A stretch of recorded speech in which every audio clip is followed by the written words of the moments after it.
Entonces la concentración fisiológica de hidrogeniones en sangre para generar un pH de 7.4, que ya habíamos dicho que el pH promedio es de 7.35 a 7.45, tenemos un promedio ahí de 7.4.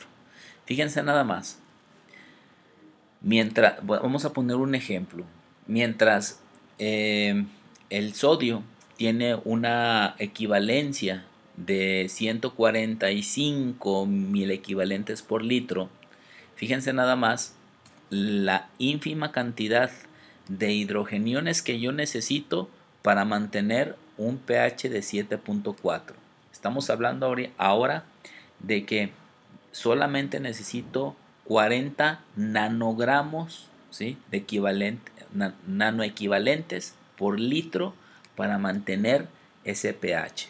Por lo tanto, variaciones mínimas de ese pH pueden condicionar a problemas severos en términos orgánicos, ¿sí? Entonces, fíjense muy bien, un mini equivalente es igual a 1 millón de nanoequivalentes, ¿de acuerdo? Entonces, un mili equivalente de lo que correspondería a un, eh, a un ion de sodio correspondería a 1 millón de nanoequivalentes, ¿sí?, a 1 millón de nanoequivalentes de un hidrogenión, ¿sí? Entonces el, el equilibrio es muy difícil, ¿sí? Y vemos otra vez aquí la tabla otra vez, ¿no? La concentración de hidrogeniones es mínima en comparación a otros iones. Fíjense aquí como por ejemplo yo tengo un sodio, que lo marcamos acá con amarillo, que tiene, aquí nos lo está marcando como 140 mil equivalentes, y fíjense la cantidad ínfimamente pequeña de los hidrogeniones que se necesitan para poder más o menos equilibrar, ¿sí?, la homeostasis entre estos dos elementos, ¿sí? Aquí estamos tomando como consideración el sodio, pero esto sucede en cualquiera de los iones, ¿no? Bueno, hay otra cosa muy importante. Los hidrogeniones, como parte fundamental para mantener el equilibrio ácido-base, para mantener el equilibrio del pH, ¿sí?, no son las únicas sustancias que son capaces de generar niveles de acidez, ¿sí?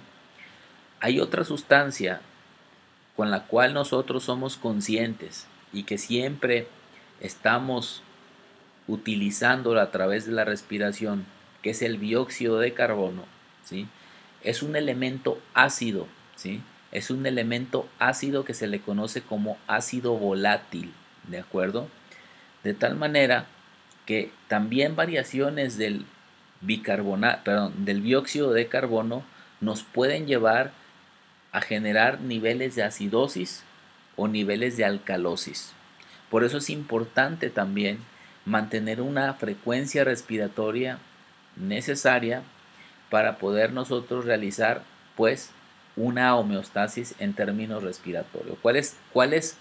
Este, ¿Cuál es la frecuencia respiratoria normal? Bueno, pues varía entre 12 a 16 o incluso 20 respiraciones por minuto, ¿sí? Vamos a leer un poco acá, dice, el dióxido de carbono es importante porque si aumenta puede formar más ácido carbónico, ¿sí?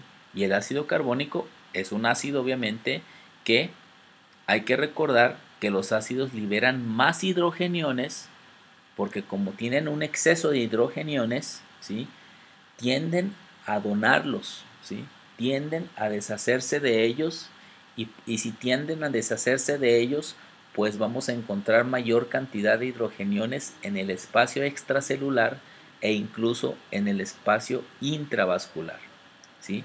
Por lo tanto, esta condición nos puede ayudar a que el pH disminuya. Un ejemplo de esto, ¿cómo puede ser? Personas que tengan dificultad respiratoria, ¿sí? Un paciente asmático, por ejemplo.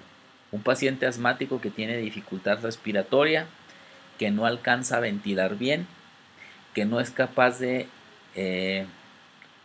eliminar la cantidad de dióxido de carbono suficiente para poder mantenerse en un estado de homeostasis, ¿sí?